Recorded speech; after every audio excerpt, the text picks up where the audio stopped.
Okay, well, let's see. Let's officially get started. Again, thanks so much for coming to this morning's Pre-Med and Pre-Health orientation for Golden Bear Advising. My name is Greg Sarah. I'm an L&S College Advisor. And I'm so glad to have Irma and Hugo here with me. I'll do a quick introduction and then I'll pass it on over to Irma and Hugo for a quick introduction as well.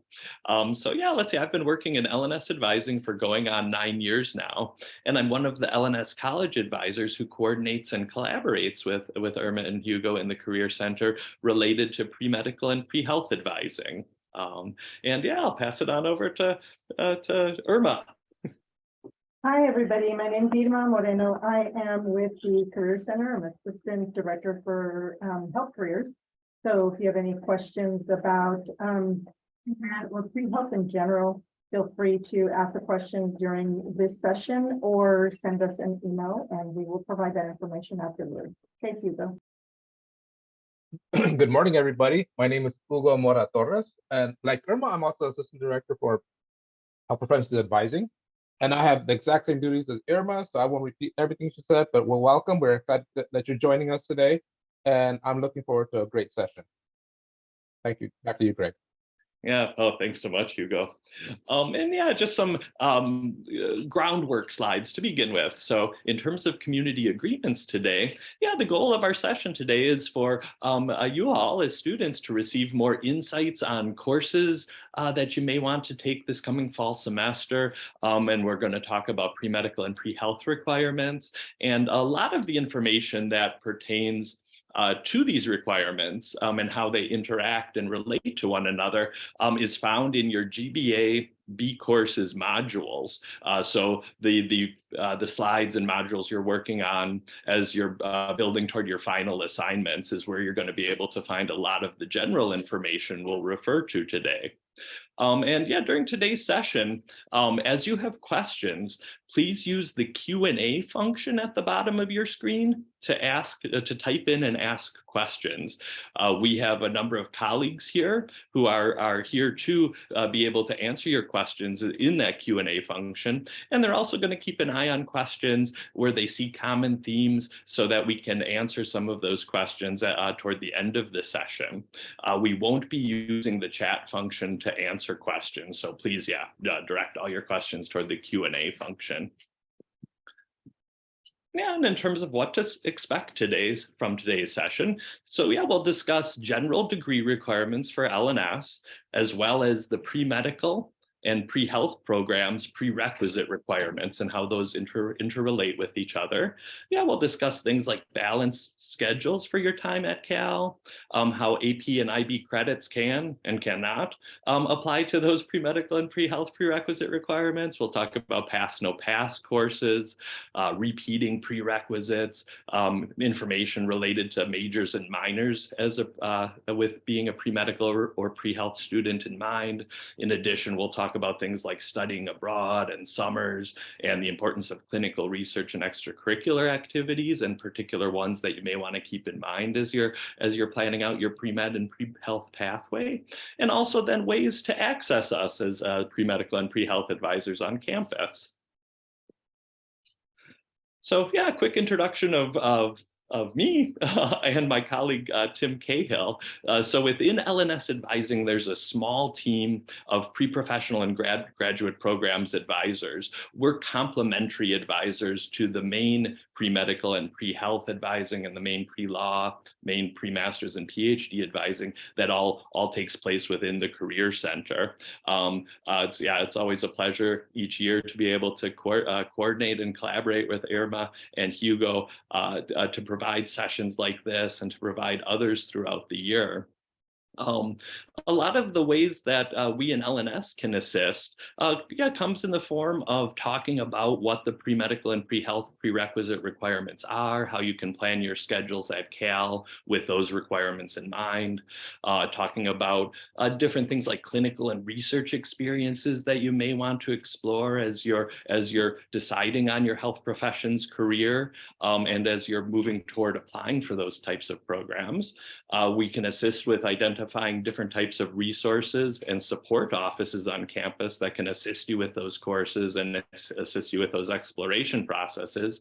And each semester, we'll host a pre-med and pre-health preparation and planning workshop in fall semesters and spring semesters. So yeah, I would encourage you to look out for that as well.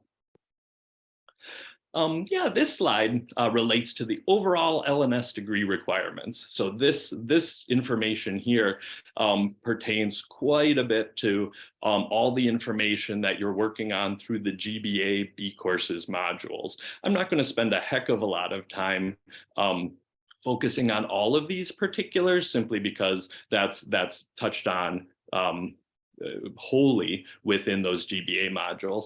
But in general, just wanted to raise this slide with the idea that it's good to know that you have degree requirements during your time at Berkeley. They're broken down into three main areas. They're the general education course requirements. So those include the university requirements listed here of entry-level writing, American history, and institutions, the Berkeley campus requirement of American cultures. The L&S college requirements then are another part, and there's some different types there. The essential skills are the reading and composition, quantitative reasoning, and foreign language requirements, and the L&S 7 breadth general education course requirements round out these general education requirements in general. Beyond that, there are unit requirements that everyone has to earn their degree, such as everybody needs to earn 120 or more overall units minimum to earn an L&S degree, and those include at least 36 upper division units, which are 100 level units, with at least 6 of those upper division units being outside your major department. And then there's residence requirements as well. Those residence requirements typically take care of themselves during one's time in school as one is making progress toward their degree. And then the third main part of a degree is one's major requirements. Information about all these general requirements can be found on the L&S Advising website. By going to the L&S Advising website and clicking on the menu item degree requirements, there's good explanations about all of these. Yeah, with our session in mind today, sort of the more specific stuff that we're excited to talk about relates to the pre-medical and pre-health prerequisite requirements. What's listed on this slide and the upcoming slide are the main pre-medical prerequisite requirements. So these are the requirements that you'll want to pursue if you're planning to go on for an MD, medical doctor degree, or a DO, Doctor of Osteopathic Medicine degree. In general, there's mathematics that is required as part of being a pre-medical student. For many majors within L&S, folks do tend to take 2 semesters of calculus at least, and those math typically tend to be the math 1A and 1B sequence, the 10A and 10B sequence, or the 16A and 16B sequence. To give you some insight into those different sequences, the math 1A and B sequence tends to be the traditional calculus sequence that prepares students to go on to further math beyond math 1A and B. Most all majors will accept the math 1A and B sequence if they require calculus. So that would mean like the biology majors tend to accept math 1A and B, social science majors tend to accept math 1A and B, and more quantitative majors like computer science, mathematics, statistics also tend to accept math 1A and B. The 10A and B sequence is geared specifically toward biological sciences majors.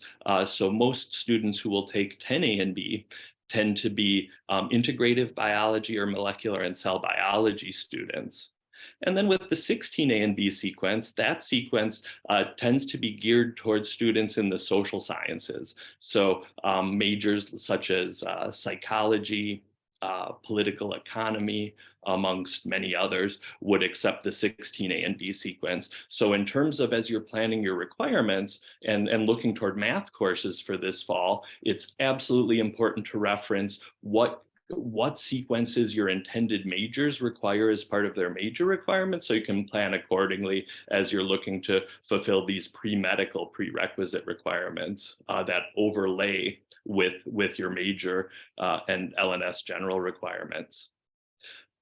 In addition to mathematics, medical schools will be looking for students typically to take a semester course in statistics. You'll see on the slide that statistics is not technically needed if you pursue the Math 10A and B sequence. And the reason for that is there's a lot of statistics content woven in to the calculus sequence, the 10A and B calculus sequence. However, for folks who are pursuing the Math 1A and B sequence for pre-med or the 16A and B sequence for pre-med, it is worth your while to go out of your way to take an additional semester course in statistics. And that could be Stat 2 is a perfectly fine course for this. It's a Stat 2 is an intro to stats course, and that I see many pre-medical students taking. Or the Stat C8 course. That one is a cross-listed course between statistics, data science, and computer science. So oftentimes folks who are pursuing majors like data science would, who are pre-med as well, would take like the Stat or Data C8 course, and then they couple that up with what's called the connector course, the Stat 88 connector course to be in good shape for the pre-med prereqs.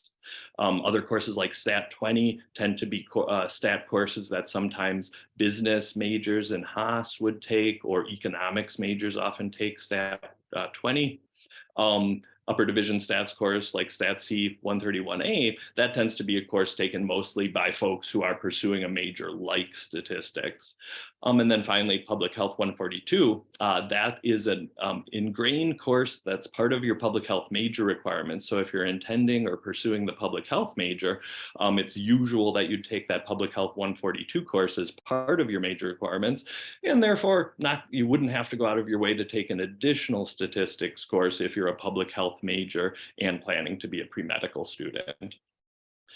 Yeah, next on the docket is general chemistry. Here at Berkeley, there's a bit of a unique chemistry sequence that pre-medical students will pursue, and it's composed of taking a semester of general chemistry, Chem 1A and 1AL. So that's 2 different courses. You, as a student who's looking toward taking those this fall, it's good to know that you would sign up for both parts. You'd sign up for the Chem 1A part of the course, and then separately you'd sign up for the Chem 1AL part of the course.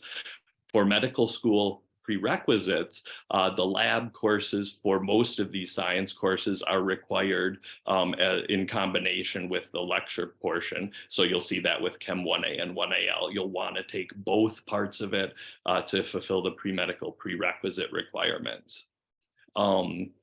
Let's see, what's unique at Berkeley is that from this first semester Chem 1A, 1AL course, most students from there will move straight into organic chemistry. So into the first course in that sequence, which is 3A, 3AL. So one may take Chem 1A, 1AL first, and then in a subsequent semester go right into Chem 3A, 3AL. There's a big caveat here though, that there are a number of health professions programs, so programs outside of MD and DO programs that will flat out require that folks take a full year of general chemistry. So with that in mind, if you're thinking about veterinary medicine, dental school, optometry school, or a PharmD in pharmacy, it's good to keep in mind that after taking Chem 1A, 1AL, it's best to roll into Chem 1B, which is the second semester of general chemistry. Another sort of pro tip to keep in mind is Chem 1B tends to only be offered in spring semesters at Berkeley. Whereas like Chem 1A, 1AL is offered in the fall, it's offered in spring, it's offered over the summer. So there's a lot of flexibility about when you take Chem 1A, 1AL, but Chem 1B tends to only be offered in spring semesters. So yeah, following that is the organic chemistry sequence. So depending on if you're planning to go to medical school or health professions programs would determine if you take Chem 1B or not. But after following general chemistry, you'll take organic chemistry. and the organic chemistry pre-medical prerequisite requirements is a full year of general chemistry. So first, folks would want to take Chem 3A, 3AL, which is the first semester of the sequence, and then in a subsequent semester, follow that up with Chem 3B and 3BL. You can't and you don't want to take both Chem 3A, 3AL and Chem 3B, 3BL in the same semester. You'll want to split these all into separate semesters. So like Chem 1A, 1AL first, Chem 3A, 3AL second, Chem 3B, 3BL following that. And then, yeah, moving on from there, and this is sort of what makes Berkeley's chemistry sequence unique, is that it's encouraged / required that folks would take a semester of biochemistry as well to round out their chemistry sequence for the pre-medical prerequisite requirements.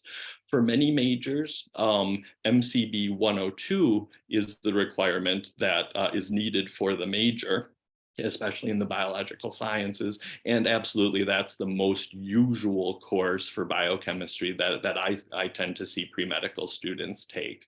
Whereas some of these other options where you look at the upper division chemistry options and the upper division bioengineering options, those tend to be for folks specifically focused in those chemistry or bioengineering majors. Can I interject something real quick, Greg? Absolutely. Yeah, so one thing that if you are planning physician's assistant or physical therapy, and the school you're interested in requires biochemistry, most of those schools will not accept MCB 102, so you do have to take the C100A and B or the C130 and 100B.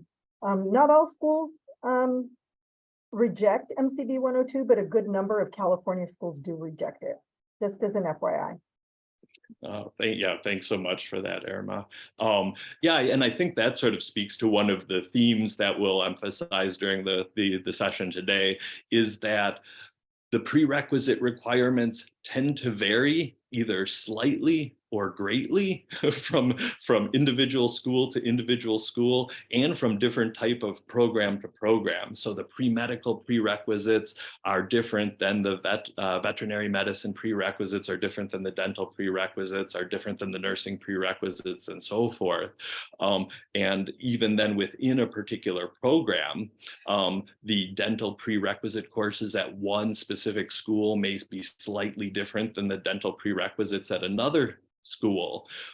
So what that means is it's definitely important to talk with advisors like Irma, Hugo, myself, Tim, in the Career Center and in L&S about how you're going to identify the schools you're thinking about applying to, and then how you're going to work to build sort of a roadmap for those schools that you're thinking about applying to, so you can cross-reference what the prerequisites are from one school to another, so that you can have a good understanding of all the prerequisite courses that you'd have to take in order to be able to apply to any school that you'd like to. Okay, and then with the second slide related to the pre-med prerequisites. Next up on the list is, not surprisingly, biology.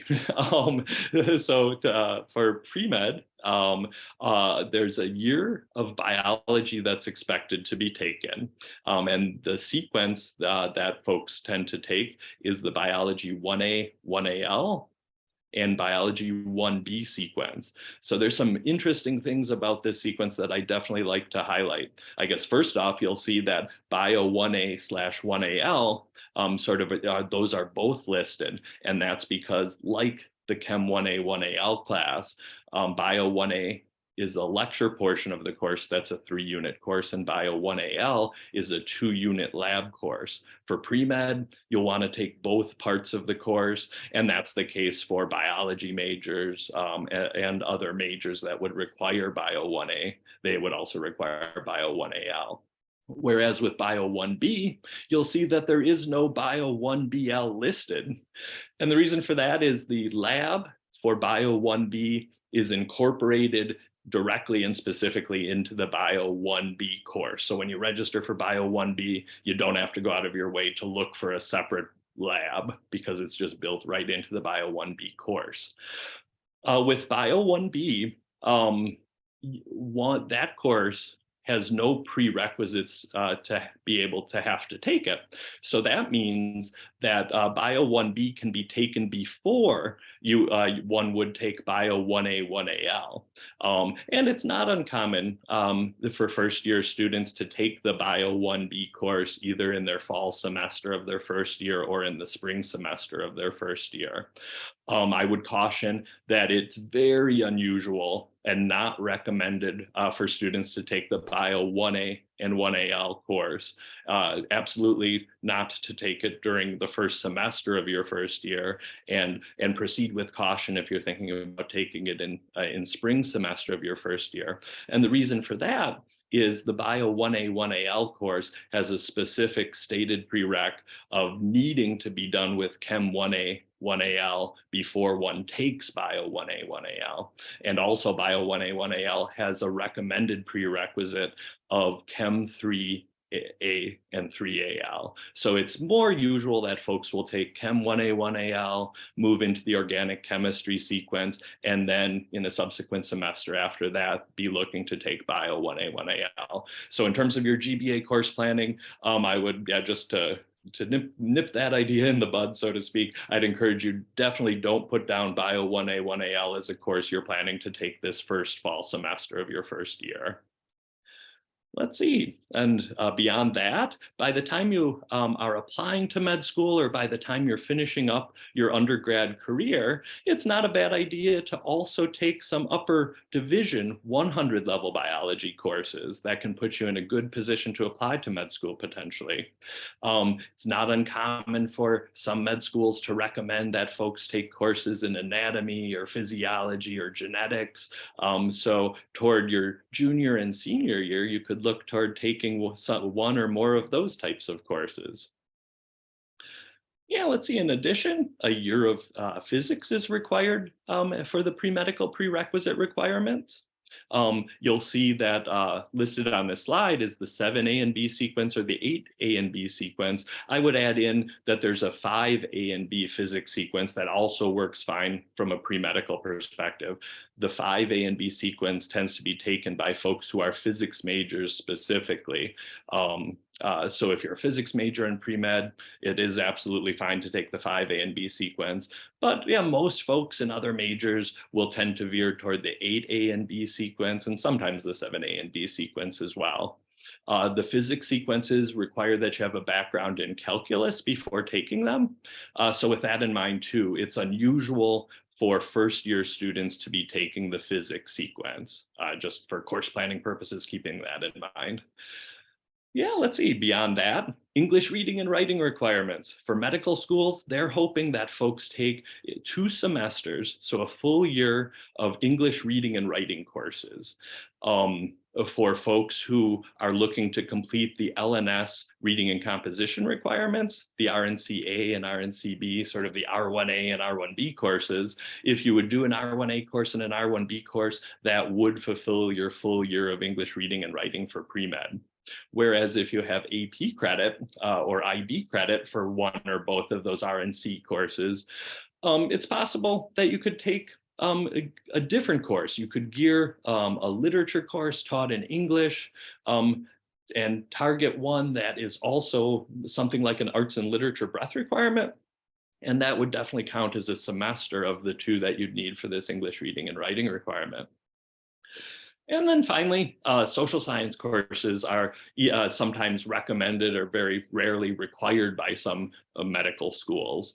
Very common and recommended courses to take would be an introduction to psychology course like Intro to Psych 1 or 2, or an introduction to sociology course like Soc 1 or Soc 3 AC. Yeah, Irma or Hugo, would there, yeah. Yeah, so one of the things that you should remember is if you are interested in medical school, it's 1 semester of, 1 year of biology, that's Bio 1A, 1B. Question we get is 32, MCB 32, which is physiology, okay to take in lieu of Bio 1B because you had an AP, a 5 on your AP exam. So generally, medical schools will not accept AP for biology, physics, and chemistry. For English, for psych or soc if they require it, writing, reading and comprehension, they might. So we recommend students take English, social science, math, just because even though they may not be required by a medical school, there are some schools that require it. So they're recommended. You want to get to the point when you apply to medical school and you apply broadly. If you've taken some of these courses at community college during high school, then you're set. You don't have to retake them at Berkeley. Medical schools will accept those courses to satisfy physics or biology or calculus, so you don't have to retake them at Cal. There is, one school in California, which is Irvine, that does require an upper division course in either IB or MCB. That is not MCB 102. So that's why that's a requirement for that school. And because our students tend to be California residents and apply to California schools, and you want to make yourself as competitive as possible. So one other thing that I want to say is that in the next 4 years, these requirements may change as they typically do every year. So it's always good to kind of keep abreast with either Greg and the L&S team or myself and Hugo, other people, and follow, make sure that you're doing what you're supposed to do so that you can apply broadly when you choose to apply. Oh, thanks so much for that, Irma. Yeah, let's see, this next slide sort of relates to, so this is how things can sort of all be smushed together in the sense that you have, as a student in L&S, you have your general degree requirements to earn your degree from the College of Letters and Science, and then you have this separate overlay of prerequisite requirements that one needs to complete to apply to medical schools or health profession schools. So as you're planning out your courses, you can think to yourself like, oh, there's ways that I'm going to be able to sort of kill two birds with one stone, so to speak, in terms of how some of these requirements fulfill L&S degree requirements. The mathematics courses and statistics courses that we talked about, those can be taken for pre-med, and they'll also work to fulfill your quantitative reasoning requirement for L&S. The chemistry, so this would be general chemistry and or organic chemistry or physics, all of those courses, any one of them can also fulfill the physical science breadth requirement that you have. Bio 1A and 1B, either one of those fulfill the biological sciences breadth requirement. Courses for social sciences such as Psych 1, Psych 2, and Soc 1, all of those fulfill the social sciences breadth requirement within L&S. And then Soc 3 AC not only fulfills the social sciences breadth requirement for L&S, but it also fulfills the American Cultures campus requirement for Berkeley as well. So you can see there's a lot of ways to overlay these requirements. So it's not necessarily like you have to take additional courses above and beyond what you'd be doing otherwise. Excuse me, but instead they all overlay together. And then, finally, you'll see that, English reading and writing requirements, the reading and composition courses are just a general part of your L&S degree requirements anyway. And as you're taking those, you can be aware that, yes, these requirements, I'm taking them for my L&S degree, but they're also working to help me fulfill my pre-medical prerequisite requirements. And then, once again, those English literature courses in literature taught in English, many of them will also fulfill that arts and lit breadth requirement that you have for L&S too. Okay, and now with this one, I'll hand it on over to Irma and Hugo. Thanks, Greg. So as you can see here, we have things broken down for dentistry, optometry, pharmacy, and veterinary medicine. And some of the differences that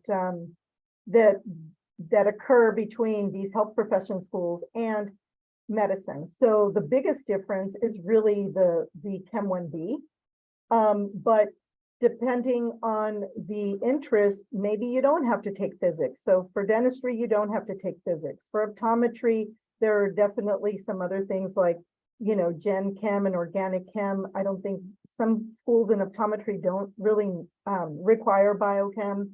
Same with dentistry, a lot of them don't require biochemistry. So you have to really be intentional as to what health profession you want. The initial aspect of it, you can take like just general chemistry and biology if you're trying to explore what you want to do. And then definitely as you move forward in your academic career, you can start tailoring the classes you want to take to the specific health profession you're interested in. Hugo, do you have anything to add? No, you covered it pretty good. The next slide. Okay, Hugo. The other health professions that are available to you are physician assistant. We tend to acronym it, that's a PA. Nursing and physical therapy. If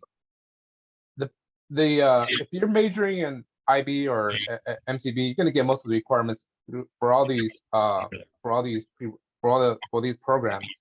But for nursing and they all require anatomy physiology. That's the commonality between these three professions, and then they kind of variate. For example, in physical therapy, they do recommend that you take kinesiology or pathophysiology as well. And as Imra said, and Greg has said before, they do kind of vary from school to school.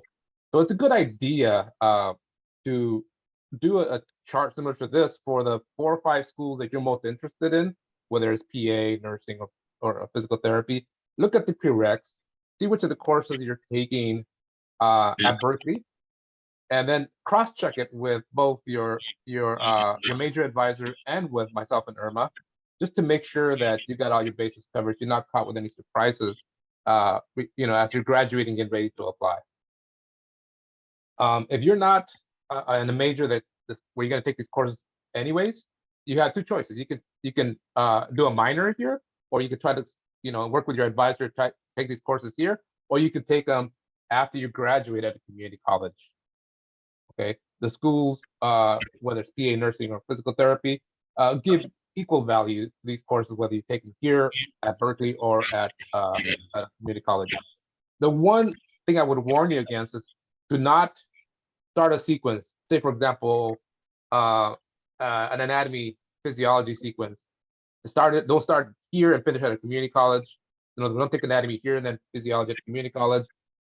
You want to do the sequence at the same school, at the same level. For example, do them all at a community college or do them all at Berkeley, because the curriculums, the green sheets, they don't always align between what you take at community college and finish up here, or vice versa. And also, you notice that we recommend certain clubs on here. These clubs tend to be good resources for students, mostly in the area of extracurricular activities, which we'll talk about later. They're good at sharing where you might get, for example, physical therapy, a job, or volunteering as a physical therapy aide, for example. Same thing for nursing, same thing for pre-PA. When you look at the requirements for physician assistant, you'll notice that the difference between PPA and most of these other schools is that most PA schools do have a very strict requirement for patient care experience. Some as many as 1,000 hours, some as high as 4,000 hours. Okay. Same thing for physical therapy. Some schools do require very specifically a number of they call them observation hours. For PA, they call them health professions.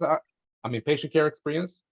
For physical therapy, they call it observation hours, but it's the same thing. You have to get experience in the field, preferably working with patients. Did I miss anything, Irma?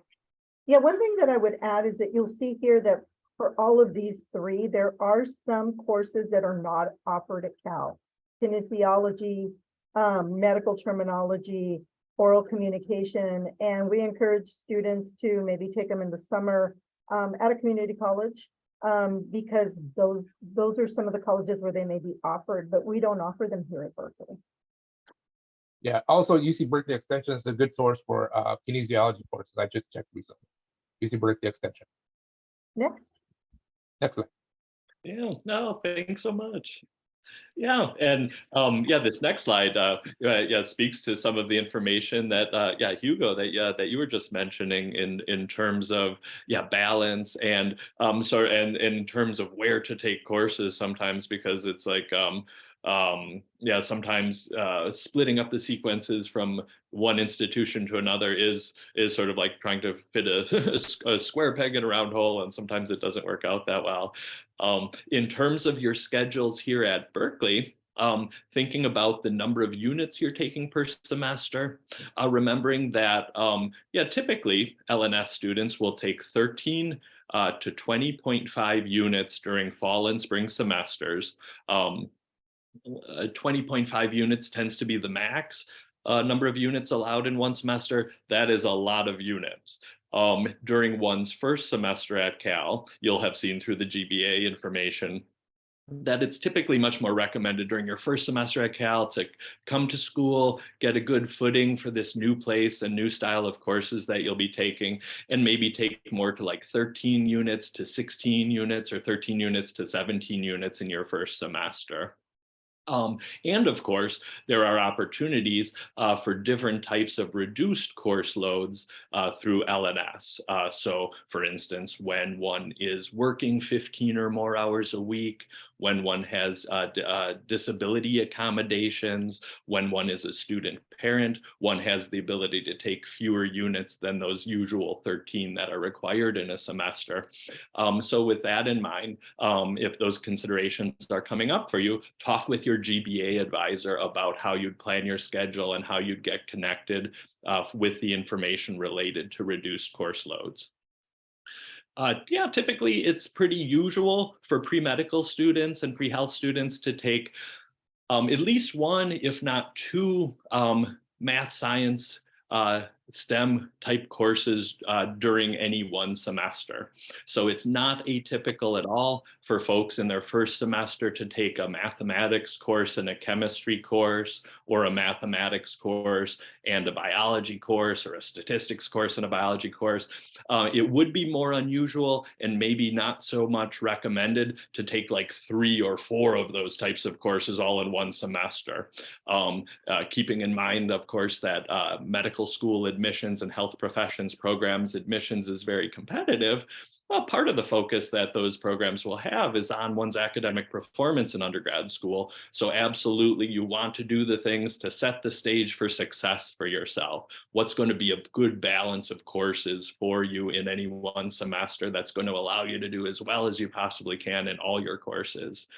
Yeah, as I mentioned before, definitely, usually if you can avoid taking Bio 1A, 1AL in the same semester that you're taking Chem 3A, 3AL, or Chem 3B, 3BL, that's not a bad recommendation to follow. So splitting those sequences up in semesters apart from one another.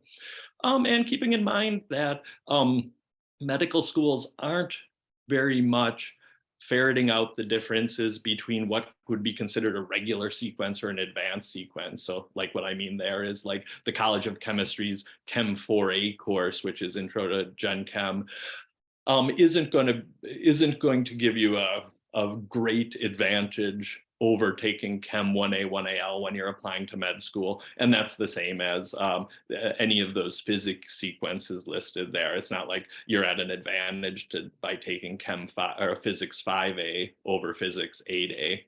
But yeah, knowing what your major requirements are, knowing what your strengths are, and taking the course that best suits those major interests and your strengths is a good way to go.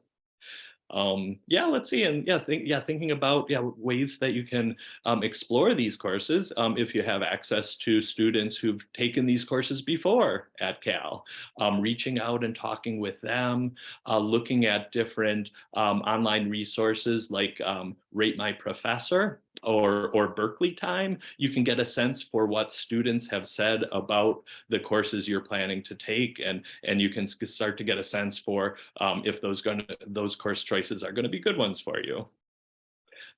Yeah, let's see. Anything else that Irma or Hugo? Yeah. So one thing I would say is use the peer advisors in either your department or another department. Like I usually refer students to the IB MCB peer advisors, even though they may not be MCB or IB majors, or even some of the psych or peer advisors, because they're a great resource for you. They are, they've taken those classes, they know what sequence to take them in. Most of them are upperclassmen, so you have that at your disposal, so use it. The other thing is that most med schools really don't calculate how many units you take in a semester. Most of them don't even know how many units you're supposed to have. So if you have to drop down to 9 units for whatever reason, or you take 15 units because you feel that you can manage it. And again, managing is a big thing here. You want to make sure your grades are good. You don't need straight A's, but you need good grades. And they don't really put a lot of relevance into it. I'm not sure about PA schools or other health profession schools. Yeah, thank you for that.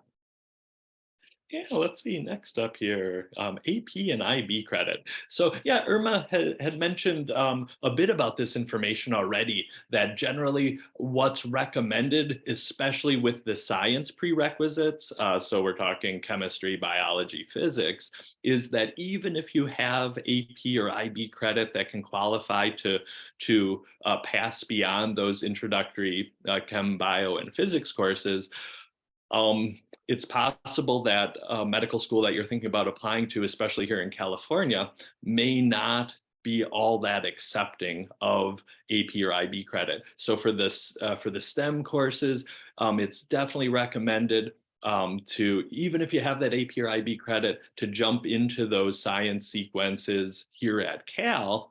And for a number of reasons, one can get that good foundation in those science courses taken here at Cal, which can provide you a good opportunity then to move into upper level courses in that area. So by like taking Bio 1A, 1AL and Bio 1B at Cal, it could give you a good foundation to move into the upper level 100 level courses in that area. And you'll see, yeah, from the slide that there is some flexibility when it comes to the non-science prerequisites. However, it varies from school to school. So again, it's always good to touch base with advisors like Irma and Hugo in the Career Center, or Tim Cahill and myself here in L&S. And so we can help guide you toward the resources where you'll be able to explore if the schools you're thinking about applying to are accepting or not accepting of AP credits. Let's see. Yeah, and that's sort of the general gist, I'd say, from this slide, that talking with advisors about whether you'd want to utilize AP credit in fulfillment of a particular course requirement or not is absolutely worth your while. Okay, and then yeah, next up, I'll pass it on over to Irma and Hugo for this one. Yeah, so pass not pass is not a good option for requirements. Like if you wanted to take, I don't know, some anthro class that you were really curious about, and that's not your major, and it doesn't matter if you took pass not pass, go ahead and do that. A language course, you know, a music class, whatever class you're interested in that doesn't really, that is not a requirement for medical school, then go ahead and take a pass not pass. Don't take a lot of them. The other day I saw a transcript and mostly all the classes that were non-science were taken pass not pass. That does not look good. That's a big red flag. But if you want to take an occasional pass not pass, like the slide says, be judicious about what you do. The only time they were accepting pass not pass was for the year 2020 and part of 2021. And if you took pass not pass during that time, that might be okay, but not after that. I've seen students do that pass no pass on one class because they had a very, very heavy STEM heavy semester, and they wanted to balance it out and be able to focus on those STEM, you know, say biochemistry and some and say physiology. And that's an okay strategy, like Irma said, occasionally. Back to the next slide. Okay, yeah, and I guess I just want to chime in with like L&S degree requirements pieces too, in the sense that for everyone, it's good to remember that your major requirements tend to always have to be taken for a letter grade, as well as all your minor requirements also do tend to have to be taken for a letter grade. And then in terms of the general college requirements, there's a subset, reading and composition courses, the quantitative reasoning requirement, and the foreign language requirement. So those guys are the ones that one has to take for a letter grade in order to fulfill requirements. Whereas like Irma mentioned, breadth courses that are not related to pre-med, So the international studies breadth requirement, or the philosophy values breadth requirement, or the historical studies breadth requirement is just a few examples. Those kinds of courses, if you're judicious about taking a course here or there, pass, no pass, that's the kind of course that would be okay to do. Or of course, a completely free elective that you're taking for fun that's going to earn you units toward your degree.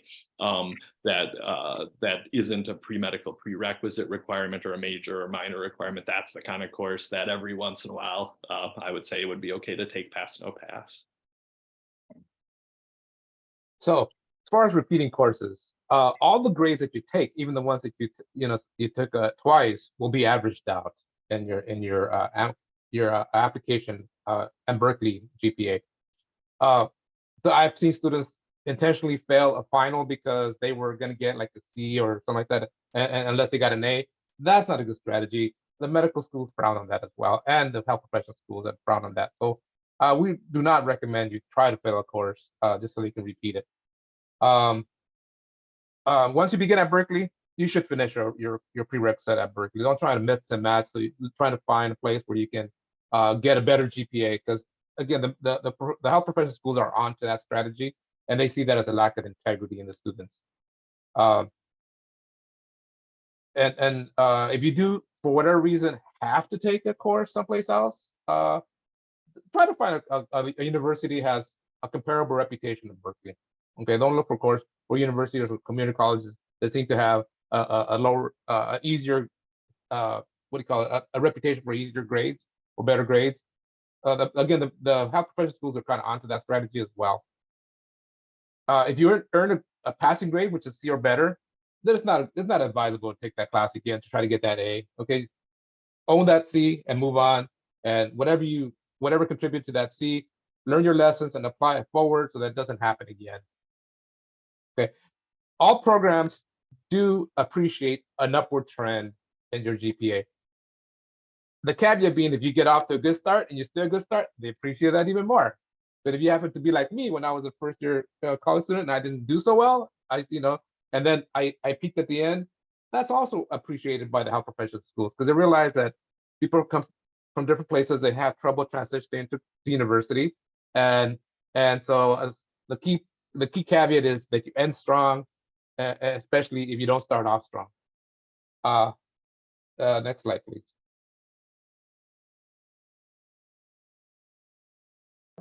Basically, you can major in anything you want and still go on to pre-health, pre-med.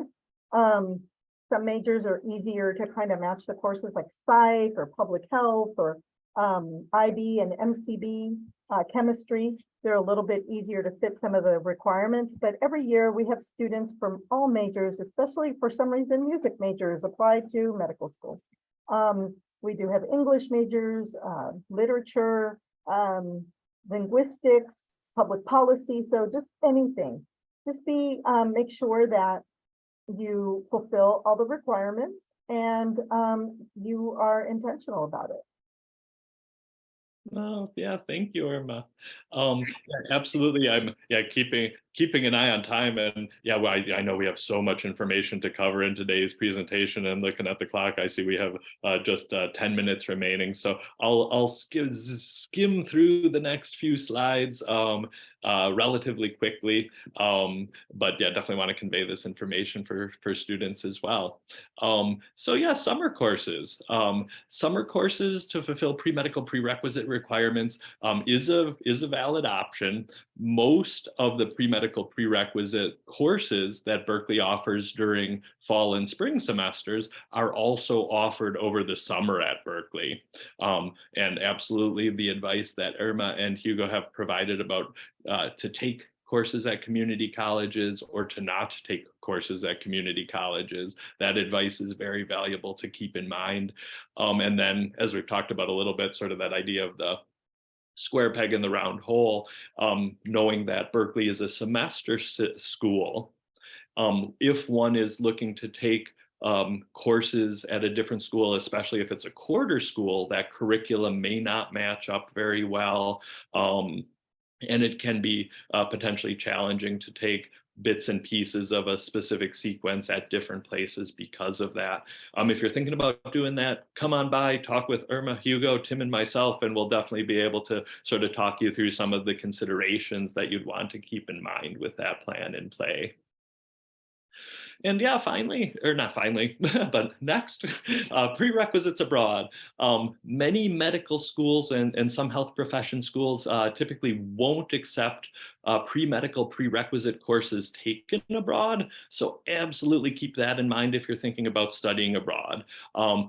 Instead of, if you're planning to go abroad, definitely do so. It's great opportunities available abroad. Opportunities to learn about different places and cultures is so important and can be valuable as you're applying to pre-med and pre-health programs. But on those study abroad programs, thinking about the potentially like the other types of things you can do other than the pre-med or pre-health prerequisites, highlighting some specific ideas.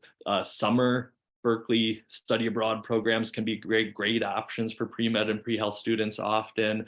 There's these other summer programs called the global internship programs offered through Berkeley and UC that can be also great options. I've worked with students who've gone abroad on the summer global internships and have been able to pursue research at universities abroad or have been able to pursue clinical internships at universities abroad. So those can be really neat options as well.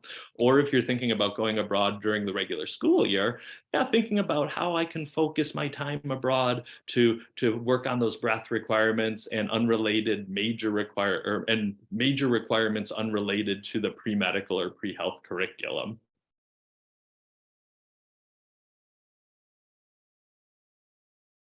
I'll take this one. So all the health professions programs that you apply to will have an activities section. And typically, the most valued one is going to be clinical experience, whether it's veterinary medicine, physician assistant, et cetera, or medical school. The main reason is because the health professions programs want to be assured that you're realistic about clinical medicine in any of these health professions schools programs. They also value research, especially if you're just scientifically curious. If some of you are not able to get research or not interested, that's okay as well. Okay, it's not absolutely necessary for any of these health professions programs to have research, but it's definitely valued by health professions programs. There's also a list of other extracurricular activities that are valued by health professions programs, such as volunteering or services or providing service. Anything that also that you're interested in leadership. Any opportunity where you're able to grow as a leader is also valued. There's a link there in case you're interested in joining a student club or student organization. And then there's another link in there for health-related student orgs as well. Next slide.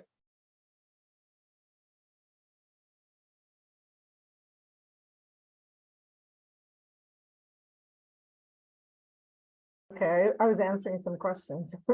Okay.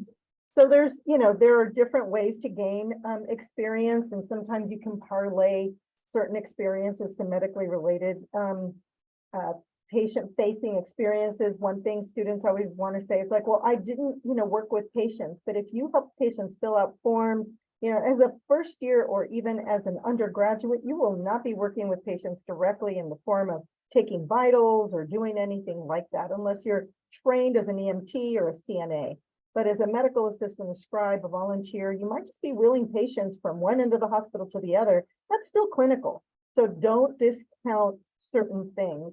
Research, there's all types of research. You can find the Office of Undergraduate Research at Cal is a great way to take some of that information and meet with their peer advisors, look at their calendar of activities. They have different programs or different workshops on how to put an application for URAP together, which is a great way to find research is through URAP. But there are also other places you can do research, UCSF, Children's Hospital Oakland, San Francisco General, Stanford, Kaiser. There's psych research. So do things that interest you as far as research and other medically related work. I think we're out of time. So these are some of the clubs. Calapalooza is an event that will happen in early September, late August, that all the different clubs participate in, and you can find something that probably suits your interests. And I'm not sure if Yeah, I know with our with the limited time we have remaining, yeah, we can maybe zip through the remaining slides as best we can. Yeah, for students, definitely emphasizing that this isn't the one-time deal, that you'll be able to talk more with all of us about these kinds of questions. Irma, would there be anything from this slide that you'd want to highlight? no, I mean, they're far away from MCAT DAT or GRE. So as you know, you get closer to that, definitely the prerequisites for medical school are really important because they are on the MCAT. The DAT is a different exam, similar as well. So as you move forward, you can find out more about that. And post-bac programs should never, ever, ever be in your vocabulary at this stage in your life. Yeah, and then these next few slides are some overviews about how to connect with Career Center advising. And we've shared the our email, calprehealth@berkeley.edu.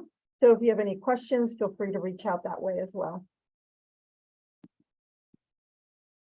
We will be advertising drop-in advising hours in the beginning of the semester through career mail and through your offices there. We have Tuesday afternoons and Thursday mornings that will be available. I don't know. Yeah, we don't know the times or dates yet, so we'll let people know. Yeah. Yeah. So we have career mail. You can activate your handshake account after July.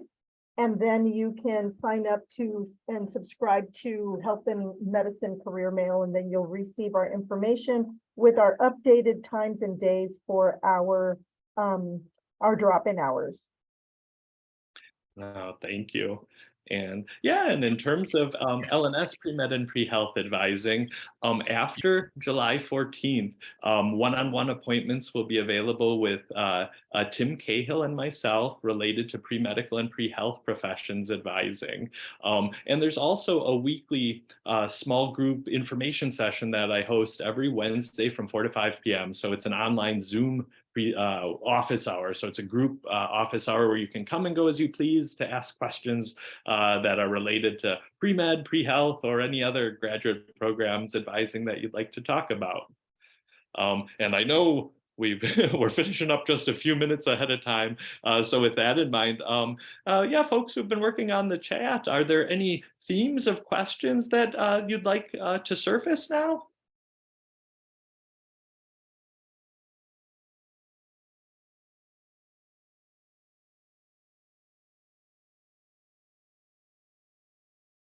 Or were we able to get to most of the questions through Q&A? We've answered all through Q&A at this point. Oh, yeah, thanks so much, Sonia. Yeah, well, wonderful. I'm so happy everybody was able to join today. Yeah, absolutely want to welcome you to Berkeley, and we absolutely look forward to working with you over the course of the next number of years. Yeah, let's see. You'll see that on the YouTube channel, so L&S Advising's YouTube channel at UCB L, the letter NS Advising, so UCB L&S Advising. This webinar will be posted within the next 5 or 7 days or so. So want to thank everybody very much for coming on by today. Yeah, we look forward to working with you down the road. Yeah, feel free to, we work year round, so feel free to drop, any questions you may have. And I know the Career Center is also planning some pre-health freshman seminar as well, or a webinar in the month of August. So look out for that. Yeah, thanks everyone, and have a good day.